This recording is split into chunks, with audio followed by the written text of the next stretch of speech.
All right, and welcome back to the Totally Boise Hot Seat podcast.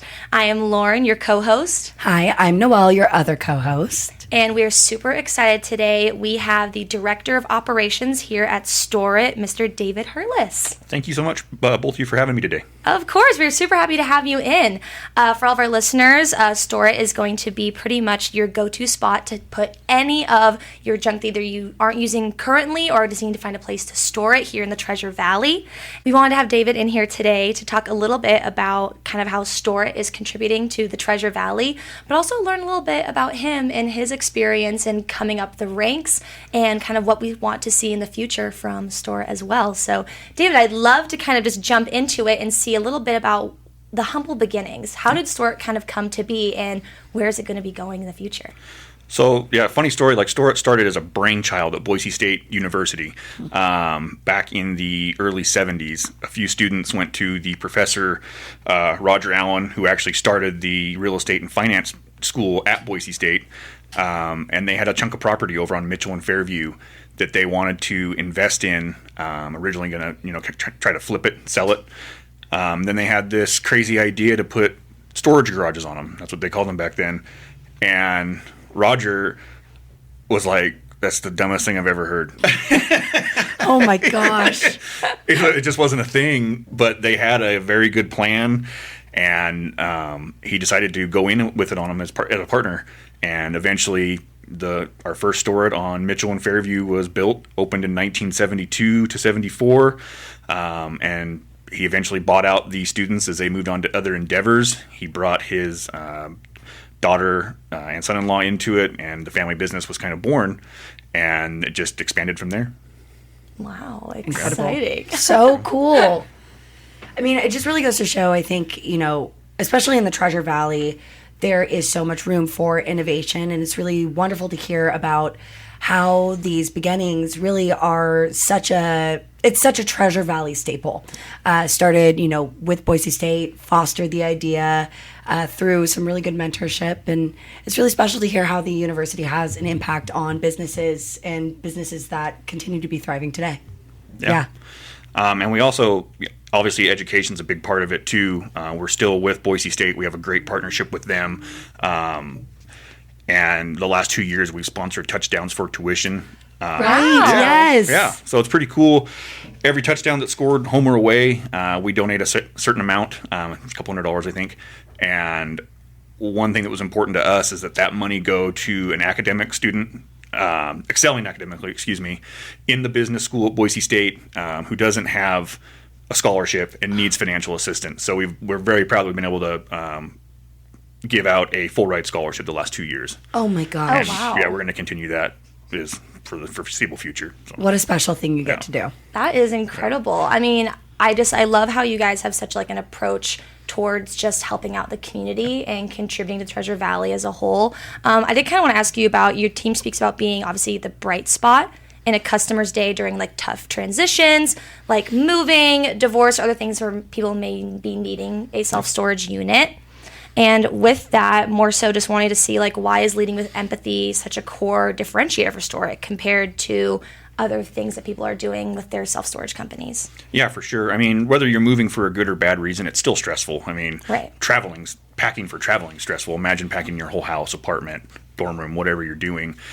So all of our procedures and like techniques, it's always put a smile on your face. Like, start there, whether it's on the phone or in person, like, because that attitude goes through the whole conversation, right? And yeah, we just try to make it super convenient and easy for customers so that at least getting their storage unit and getting their stuff moved is one little thing that we can help make streamline and super easy for them. I love that.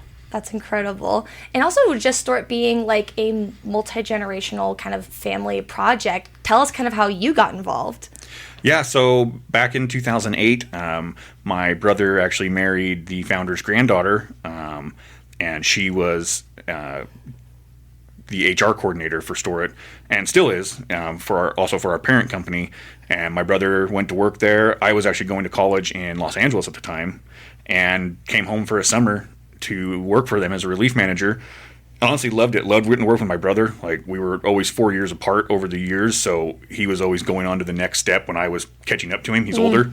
So we really didn't get along that well. I mean, we did not get along, but so then working together, we actually became best friends, and now we still work together. And his wife's my best friend. My wife works with the company. We're all best friends. We do stuff. It's awesome.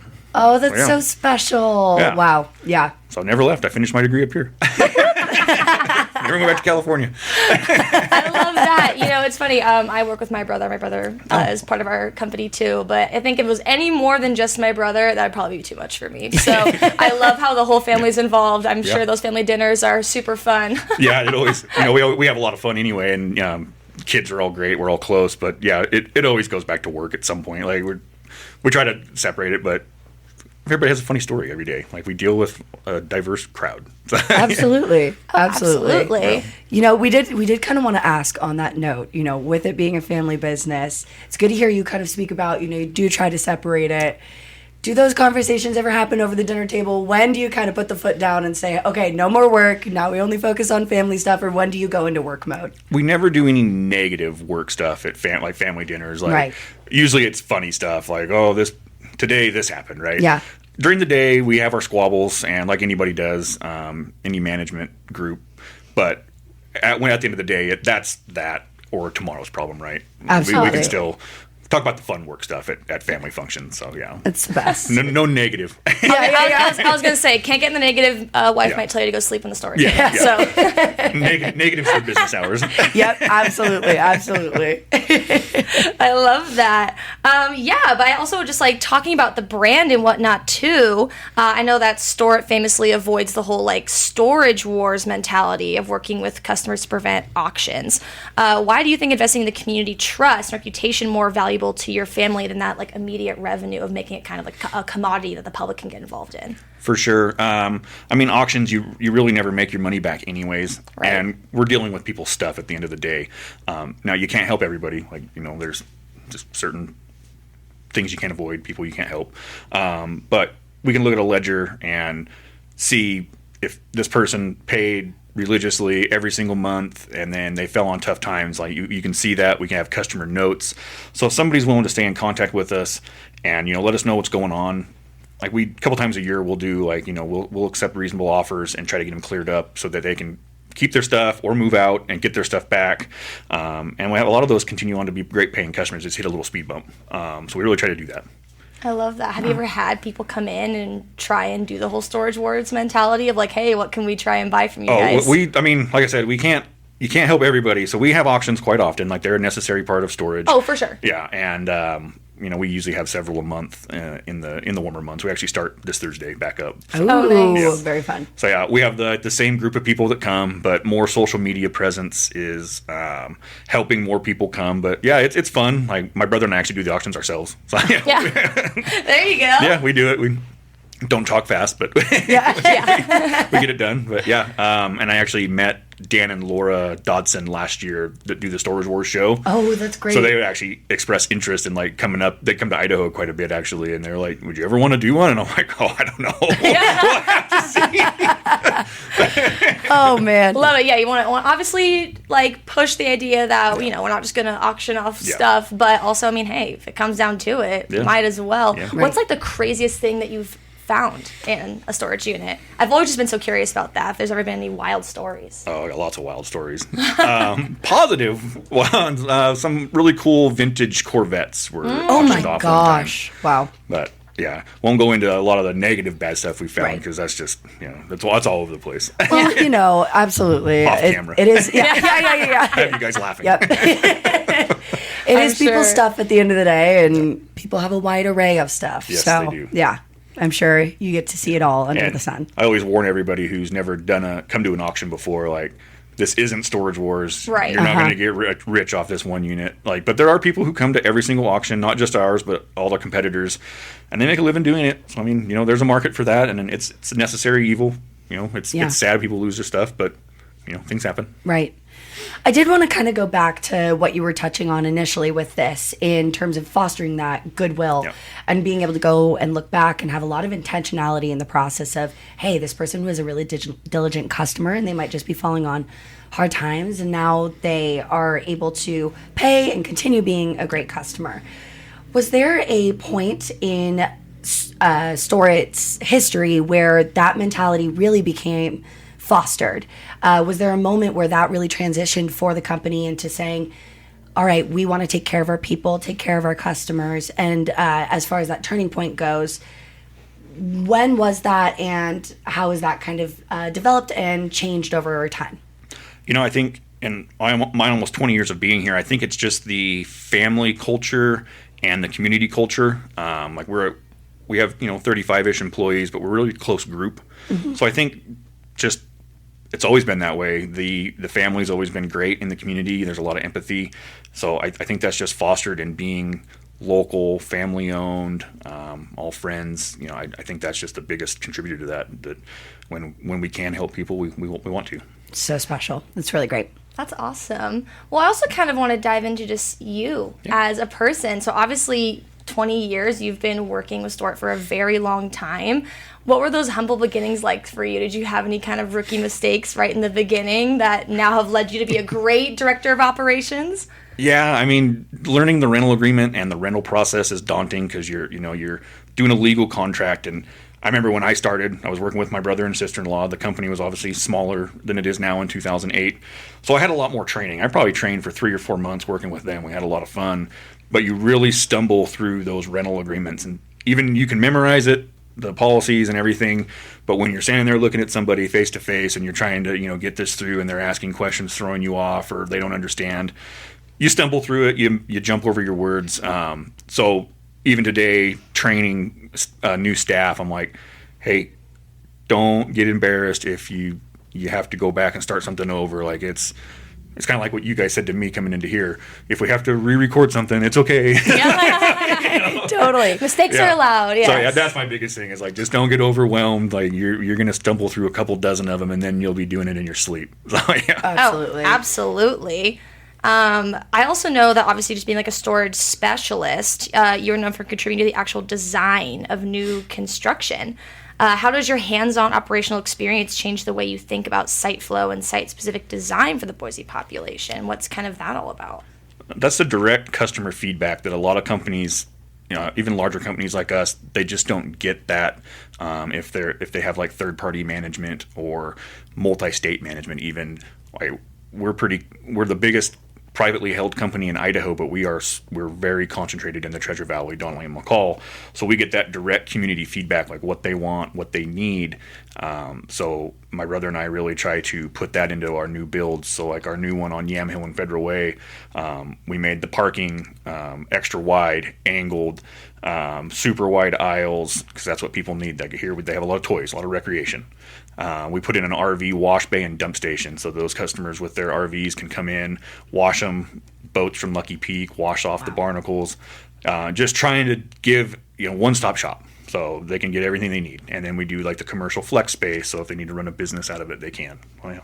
Amazing. Wow, I had no idea about kind of bringing the boats up there and using that as a wash station. That's awesome. We literally took everything we loved about all of our facilities and then tried to put it in that one. I even have fully climate controlled portion of it, so it's awesome. Yeah, it's one of our favorite facilities. Oh my gosh, that's amazing. Oh, okay, love it. I was actually going to ask that. Which one of your locations is your favorite? That one? Yep, the new one. Yep. Yep. Wow, all the bells and whistles. Yeah. Huh? So we kind of going to take that model and in future projects that we have in the pipeline and probably do something really similar. Wow, that's so exciting. Yeah.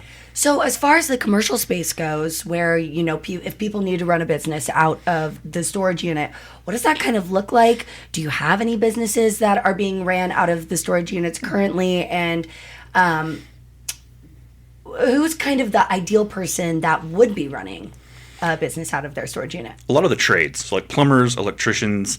Obviously, there's some insurance stuff with zoning and whatnot. So no real auto shops, mechanics, stuff like that we can't do. But plumbers, electricians, we even have a pool chemical company. They need that warehouse space, and then if they have a little office in the front, it works really well. That's great. So, yeah. Wow, very cool. I love that. Oh, we're also seeing a lot of Micron subcontractors with the expansion, especially at the new site. So, yeah, that totally makes sense. They just need space, and it's really super close to Micron. So especially at that new site, we see a lot of that. That's awesome. Yeah, I was actually going to touch on Micron because, with that huge expansion coming in, I'm sure that's changing a lot with your business model and getting people, obviously, using those spaces. Yeah. Do you see like a huge influx of Micron kind of coming into your space? At that new facility, yes, we a lot. Wow. I was kind of surprised. So, I mean, which is awesome. They're investing locally, and it's benefiting local companies like us. So, thank you, Great. Micron. For sure. I mean, it's thank you, Micron, until I'm driving down State Street and there's construction every 2 seconds. Yeah. Yes, absolutely. But hey, you know what? We need more places for people to live, and Yeah. downtown is only so big, but Right. we're using up all that space. Absolutely. On the note of Micron and kind of what we were touching on earlier with the Treasure Valley being such a great place for local investment, again, it's just really great to hear that these big companies and universities are able to invest in and foster such a deep relationship with the Treasure Valley as a whole and local businesses, and especially family-run businesses as well. Absolutely. Yeah. I love that, yeah. One thing I also do want to touch on is, for me personally, I've never actually used a storage unit before. What's the process of a customer coming in for the first time and getting to kind of understand how it all works? Yeah, everybody's different. A lot of people like that hands-on, so we do get a lot of people walking in, and that's why all of our facilities are manned. Like, we have employees everywhere, and that brings back the put a smile on. And if you want to go look at the unit, we'll take you out, show you the unit, explain how it works. All the contracts are month to month, so you're not locked in like an apartment lease or anything. Oh, that's nice. But then we also have people on the go, so a big push we've done in the last 4 to 5 years is our fully online capabilities. So there's an interactive 3D maps on every location page. They can actually click the unit they want. There's little illustrations and animations of like what generally fits in certain sizes, and they can complete the rental, do the rental agreement, and get their access all online too. So if they if you have the people that want to go to the store, we're here for you. If you have people that don't want to see us, we're here for you too. Hey, however you want to show your face out in public, However right? you need the storage unit, we're here. Yeah. Yep. Love it. I love that. Well, I have too many hobbies, and I don't have enough room anymore. So Yeah. I'm like, I'm going to need to start putting looks like things we'll be helping somewhere you out else. pretty soon. Yep. Yeah, I'm like, you'll be seeing me. I'll be Perfect. walking in for sure. Yeah, but obviously with like over 20 locations, I mean, pretty much anyone can find you anywhere. Right. But with that also comes with, I'm sure, visiting all these locations, kind of seeing how the upkeep is going. Yep. And I guess one of our favorite things to ask on this podcast is, what are kind of some of your hidden gems, thinking about where all your locations are? Like, where's your favorite, like, midday lunch spot? Or any spot that you're like, ooh, this is, like, my favorite place to go in the Treasure Valley. Yeah, I've got a few Hooligans up on 5 Mile in Fairview. It's pretty close to a lot of places I visit, Stor-It locations I visit regularly, and it's been around forever. There's a lot of old folks in there that probably been going there for a couple decades, and the food's good, the atmosphere's great. It's kind of like a pool hall / dive bar vibe. Ooh, I like but, that. if you're going to do a meeting, they have, tables that are kind of away from the bar area. And like I said, Nice. food's great, another local owned company. Also, Jalapenos is awesome, local company. Yep. Oh, I love jalapenos. And then Perea. Perea. Yeah. We love Like, I'm Perea. noticing a Mexican food theme a little Yeah. bit. Yeah. Hey, me too. That's It's quick, my favorite. Yes. Well, also just like beyond work. I mean, tell us a little bit. You have a Saturday off. You're hanging out with your family. I know you have 2 kids. Just welcomed a daughter a couple months ago. What are you and the family doing on the weekend? Outside, any chance we get. We're big outdoors people. I hunt, fish. My wife fishes. We recently bought a new side-by-side that's fully enclosed. Both the kids' car seats fit in it. So Love it. the last 2 weekends we were up above Arrow Rock, just exploring around. We have a mild winter, so we can get outside. Yeah. Like I said, our son's almost 3, so we go up and take a little picnic, and he just gets to run around for a couple hours and play outside where there's less people, and that's what we've been doing lately. So That's so great. now we're moving into fishing season. I was going to say, I'm like, any chance you're going to disclose a favorite fishing spot, or is that I like not fair? Yeah. I'm Idaho born and raised. I'm from the Chalice Stanley area, so we spend a lot of time on the Upper Salmon River fishing. Oh, it's great. Yep. Great spot. Yep. Yeah. It's like your best catch. Yep. Yeah. Steelhead. Love Ooh. steelhead. Do you have a Biggest is ever 34 inches. I was going to ask. Whoa. Wow. Yeah. I'm like, picture it didn't happen. Yeah, we were by myself. Oh, man. That's so funny. Well, with you being such an outdoor family, do you use any of your storage units for seasonal gear storage, all that good stuff? I didn't for a long time. I have a pretty big garage, but with the kids, cycling through, we didn't know if we were going to have another boy or girl, so we kept everything from our son. And then a lot of that and decorations that I ended up putting him in a storage unit. Nice. Very nice. Yep. I mean, it's there. Yep. My favorite question, I've actually been waiting to ask this. So a big part of your symbolism is the frog. And for some of us that are outsiders and don't know too much about it, what's the story behind the frog and why is it such a huge part of the branding? I would say about 95% of the customers who walk into our office, they look around and be like, you guys really like frogs. Right. Like, yeah, we're froggy people. Our founder's wife, the other founder, she drew that logo back in the early 80s. And if you look at it, like it's a frog toad, technically, sitting under a mushroom, and then it has a drop of water coming off of it, and you can kind of see his bed, like a bed set, lamp. Mm-hmm. So it's kind of the symbolism of the mushroom is the storage unit. It's protecting him and his stuff from the elements. So it's kind of like a fun little storage montage. So, yeah, that's the story behind it. Oh, I love that. Yep. How many frogs? Oh, sorry, go ahead. Oh, go ahead. We have a lot of renditions of the frog, too. Like, he's jumping out of things. Like with Boise State, he's in a football helmet. Our construction, he's jumping out wearing a hard hat. We have all the seasonal frog. We go crazy with the frog. We love the frog. Oh, it's so perfect. Hey, I love that. You got to take a good idea and run with it. How many frogs do you think you have? Thousands. Like, customers bring them into offices when they move in. They're like, oh, we noticed you like frogs. Here you go. So, like, most of them are from customers. So great. All the counters are littered with frogs. Oh, I love so that. Great. Yeah. I saw a post last year from you guys that was like, your month, your frog. Yeah. So I know you have a few different iterations of the frog. Do you have a favorite one that like you just really love the symbolism of, or just you think is absolutely great and hilarious? We sponsored the rodeo up in Valley County a couple years ago, and our team he was riding a bull and wearing a cowboy hat. I don't know why. I grew up on a cattle ranch and rural, so that one, it just cracks me up. Oh, that's so great. Oh, also, play on words, bullfrog. Bullfrog. Yeah, bullfrog. Hey. Didn't even know. Yeah. Yep. We'll have to start using that one. Absolutely. So going off of what you just kind of mentioned, you grew up on a cattle ranch in Idaho. And with that, there's a lot of work ethic that comes out of, being raised on a ranch, kind of that ranch mentality. How does that work ethic bleed into the work that you're doing today? My brother and I get that a lot, actually, and because we're both very hands-on, we'll do anything and store it. Like if there's a maintenance project that can't get to for a while, like we'll jump in and do it. Like we're just amazing. Get it done, pound it through, fight a little bit doing it. But we work really well together. We can get stuff done actually faster than most. So. Mm-hmm. Once in a while, we still enjoy doing that. It keeps us grounded, and so we can actually still see our facilities and work with everybody else. Definitely, that's wonderful. Wonderful. Man. Yeah.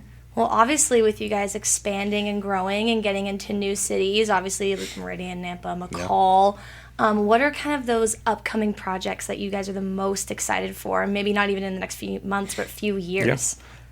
We never know what's going to fall into our lap. Like we're always looking for an existing facility that, if it works out, it works out. But a lot of our existing facilities have land with them that we still have to develop. So, I mean, we've got stuff in our pipeline out to 2033, 2035. Oh, wow. Man. So, yeah, we're working on an Eagle facility that we have some property out towards Highway 16 currently. And then we also are doing an expansion in McCall that is going through the approval and permitting phase. So wonderful. Yeah, we've always got something going on. I bet. Yeah, wow. Never a dull moment. No. Yeah. I was gonna ask. Come back to me. I had a question and then I totally spaced on it, but it'll be back. Okay, I got you. I guess a question I have is obviously this is a huge family trade. Are we kind of prepping the kids maybe to take over in the future, or you let them kind of spread their wings and do what they want to do? I mean, ultimately it's always up to them. My kids are super young. My brother's kids are, my niece is pushing being a teenager this summer. Wow. She's big into sports, so, I know we'd always love the next generation to jump into it, but I guess it's up to them. Absolutely. Oh, for sure. What sports are we playing? She's playing football. Wow. Yeah. My brother played for Boise State, and she's kind of built like him. She's a bruiser. Oh yeah. Wait, that's sick. Yeah. That's what I'm talking about. Yeah, she's awesome. That's awesome. Are there like leagues that she's in, or is she playing with mostly guys? She was playing with Optimus Football League around, so it was co-ed. Now that she's 7th grade, so the boys are starting to grow. Right. I just actually sponsored a league this morning that she's doing with flag football. So 5th, 6th, 7th, and 8th grade girls only. So yeah. How fun. Yeah. Really special. Dang. Yeah. That's super impressive. How about your boy? I know he's only 3. Are you wanting to get him anything fun? Baseball, football? Oh, football for sure. And with our Boise State relationship, he gets all sorts of cool Boise State stuff. He's I'm sure. got jerseys, sweatshirts. They love giving him footballs, and they even gave a couple little cheerleader outfits for our daughter when she gets a little bigger. It's really cute. Yeah. So definitely football. We're a big football family. So Oh, yeah. ultimately it'll be up to him. Yep, but absolutely. there'll be some outside influence. Hey, A no, gentle that's nudge, fair. a That's gentle fair. nudge. Yeah. I'm Right. assuming you played football. What was your position? I was a tight end. I didn't play in high school just because my brother was really good, and there was a lot of reporters my freshman year that wanted to see if I was going to be the next running back, and I wasn't yeah. running back, so didn't do that. But I played basketball. Well, Nice. did Very love nice. basketball, Oh, yeah. but still love football. I love to play basketball. Don't want to watch it. I feel That's the fair. same. So who's your team then, football team?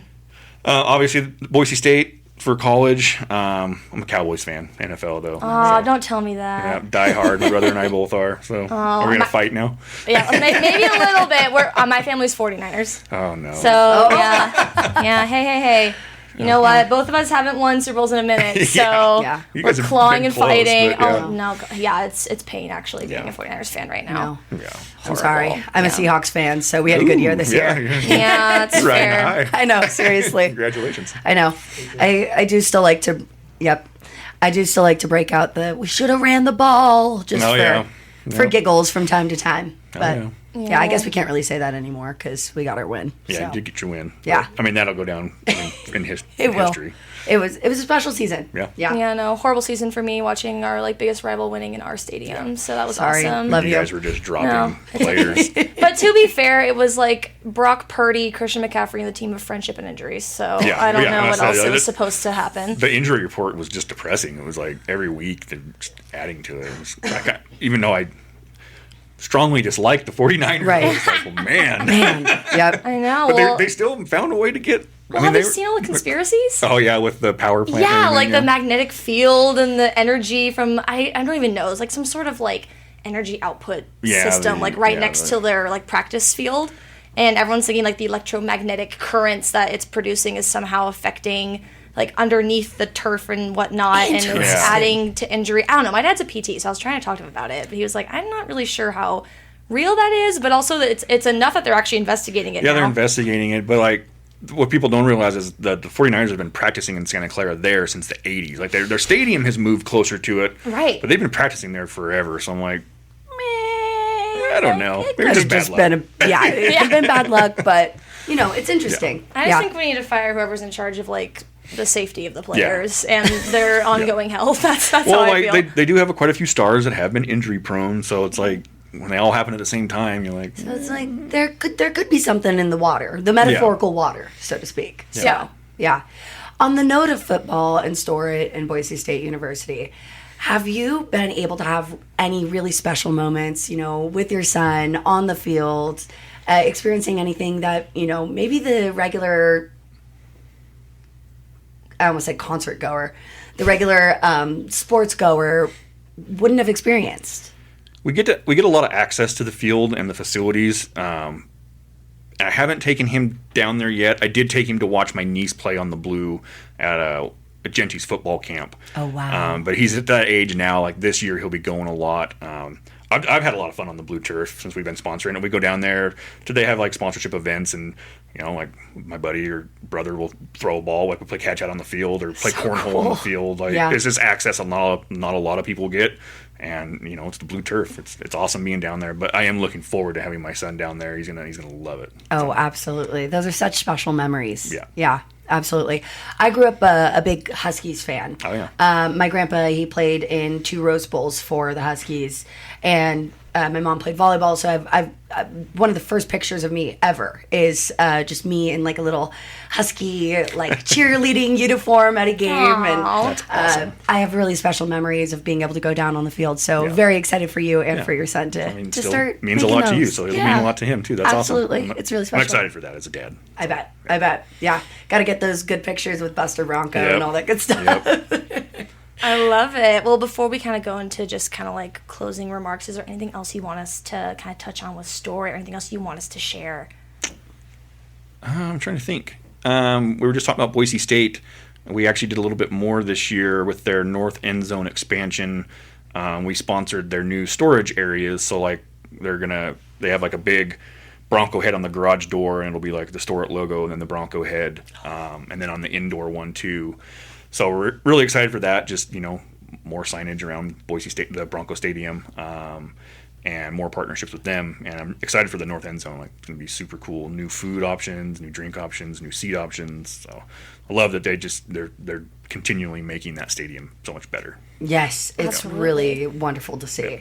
Do you have a Stor-It Bronco frog yet? No, there's always some copyright stuff there. Oh, I bet. But we do a lot of cross branding with Boise State. Like we have both logos on or some shirts and like mugs and stuff like that. Which I need to bring you guys down some mugs. Oh, that'd be great. We'd love that. Yeah. Thank you.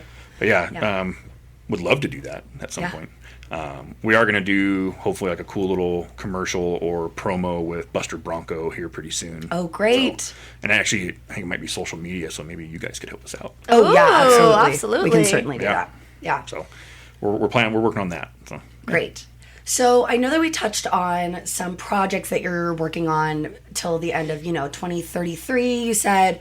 Are there any things coming up in this direct year in 2026 that you're really looking forward to with Stor-It?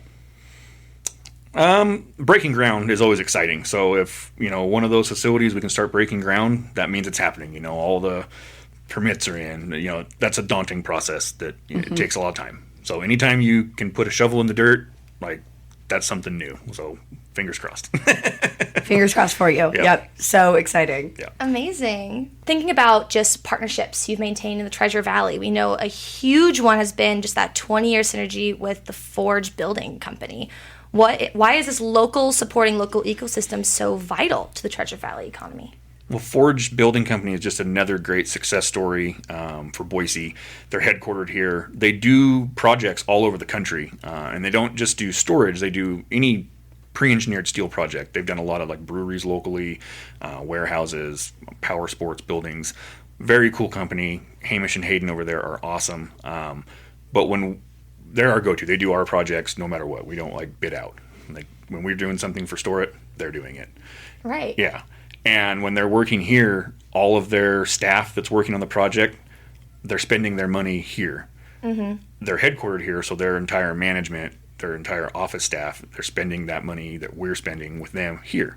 And same with our staff, So that is just huge for us. And we do a lot of work with them in the community, too. They're just a really awesome company. Their headquarters is on Bogus Basin Road. It's like that beautiful architecture building. It's just really cool building. Mm-hmm. So we love working with them. And like I said, these projects aren't, it's a huge financial investment. And when all of that money gets directly injected back into the Treasure Valley economies, that's just, how does it get better than that? Right. Oh, absolutely. Going off of that, as I know that with that 20-year long partnership, I'm sure there's a lot of collaboration in the creation of facilities. What does that collaboration look like in developing a facility? How do you bounce ideas off of each other? And what is an idea that you've brought to the table that, or somebody has brought to the table that's been like, whoa, this is our gold star?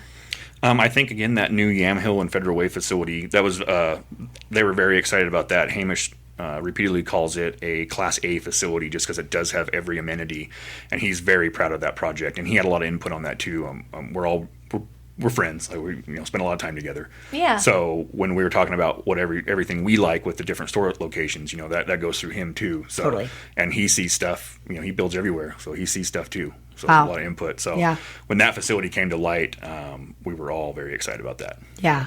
That's incredible. Great. And no, I think that's something really Idaho that I love about our community is that idea, like you said, like there's nobody like bidding you guys out. Right. You guys have grown this like collaboration through just networking, connection, having real relationships, people in the community, and that's something that we've fostered as well here at our company that we think is just so important. I mean, it's just the Idaho way to really invest back into the people that invest in you. Absolutely. And seeing that on like a B2B scale is incredible.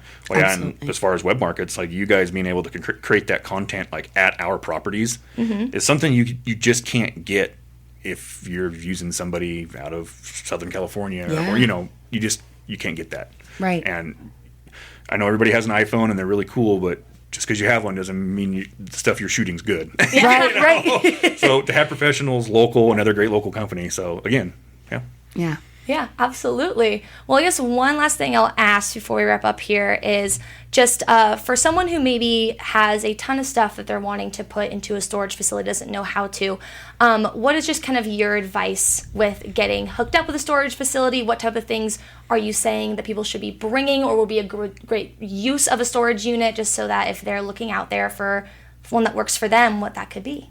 For one, we have a lot of really great blogs about moving and packing, how to properly pack stuff. So definitely would check that out on our website, Stor-It.com. But obviously our staff can help too, and we do sell packing supplies. But my biggest advice is pack it so it can stack and leave yourself room to get stuff. So you don't have to unpack the whole unit every time that you need something. Yeah, So absolutely. leave an aisle away. Yep. I know you also have a couple different sized units.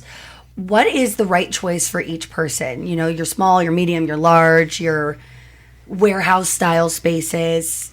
So we kind of we call them telephone techniques, and we use them, no matter how we're talking to customers, but just simple little questions that can kind of start gathering what customers have. So my go-to is like, are you storing a 2 or 3 bedroom household? And they'll, from there, they'll just say yes or no, like an apartment. So then that tells me, okay, they need like an 8 by 12 or smaller. Or they say, I'm storing like a 4 bedroom house and a garage, and then I'll be like, a lot of bulky furniture. Yes.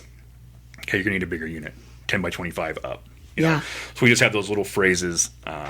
Another one's like, you think you can fit everything in the back of a standard pickup? Mm-hmm. Yes. Okay, that's like our small unit, 5 by 6. Yeah. Or no, maybe like 2 or 3 pickup loads. So it's just a way that the customers can generalize, and then we can kind of guess the size that they need based on those little questions. Absolutely. Being able to anticipate customers' needs and really help them know even what they don't probably know. Yeah, I mean, sorry. You're so fine. You're so fine. A lot of people have never rented a storage unit before, like you were saying. Yeah. And so they have no idea what they need. Maybe not. And a lot of people want to look at the units too, because you can fit more than you think. But that's why those little questions can kind of generalize. Or a lot of our offices, like we know kind of the size, like, from the desk to the wall, this is a 10 by 10. So you can kind of show them in the office what it looks like. And just having our staff have that knowledge to kind of usher the customer along to find that size that they need. We don't want to oversell somebody or undersell and they have to do the paperwork over again. So it's just part of that bright spot, trying to get them efficiently into the unit and quick for them. So, yeah. Love it. Well, what about like at home? I'm sure you take some of these practices for storage to your actual house. Do you have any advice on just some easy storage within your home? I'm a big fan of totes. My wife and I tote everything. So it's just, they can be stacked and it's not a mess. Totes and organization. Love it. So you can find your stuff. More totes. We need more totes. More totes. Yeah. More tote bags. Get them. Totes and also toads. Yeah. Totes and toads. Totes and toads. I like that. And the vacuum seal bags, Those are magical. Yeah. I remember those infomercials. Yep. They were everywhere. Yeah. My wife did that for like her maternity clothes because we were going to have another kid. So vacuum sealed them up, stored them away. Yes. I love it. Totes and toads. Totes and toads. And we have been saying that. It's been coined. Yes. There you go. Hey, next commercial. Yep. Totes and toads. Totes and toads. I love that. I'll give that to you for free. Oh, perfect. Yeah. We'll throw a credit. Yes. Okay, perfect. Thank you. Love it. Okay, I think we can probably clip there. Yep. Since they're ending. Okay, cool. Yeah. Well, David, thank you so much for coming onto the podcast. We super enjoyed learning a bit more about Stor and also just what you and your family are up to in the Treasure Valley, and we're excited to see how that expansion at BSU looks like soon here enough. But just to wrap things up, do you have like one final message you'd like to leave for the Boise community as Stor-It looks towards its next 50 years and beyond? I just want to thank you guys so much for having me, and we really are trying to push the local, support local. It helps everybody out. There's a lot of big companies in town too that money doesn't stay here. So that's my goal, is to be the local choice for all of our community. Amazing. Well, thank you so much. We appreciate you. your time. Thank you.